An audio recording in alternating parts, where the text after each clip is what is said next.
Welcome to this tutorial on how to short stocks on the Webull desktop app. Shorting stocks allows you to profit from a decline in a stock's price.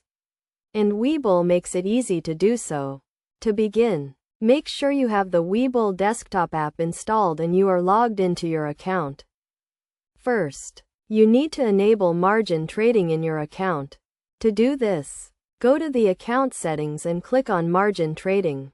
You will need to agree to the terms and conditions and fund your account with enough money to meet the margin requirements. Next, find the stock you want to short. You can browse through the various markets and sectors or use the search bar to find a specific stock. Once you have found the stock, click on it to open the stock details page. On the stock details page, you will see a buy and sell button. To short a stock, you need to sell it. First, click on the sell button and select the number of shares you want to short.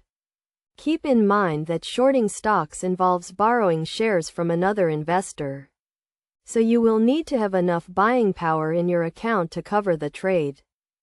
When you short a stock, you are essentially selling shares you do not own. Your goal is to buy back those shares at a lower price to realize a profit. To do this, you will need to close the short position by buying back the same number of shares you sold. It is essential to set a stop loss when shorting stocks to limit your potential losses. A stop loss is in order to buy back the shares at a specific price, which can help you avoid significant losses if the stock price moves against you. Best practices for shorting stocks on Webull include doing your research and understanding the risks involved. Shorting stocks can result in significant losses if the stock price rises instead of falls. It is also crucial to monitor your positions closely and adjust your strategy as needed. In conclusion, shorting stocks on the Webull desktop app is a relatively straightforward process.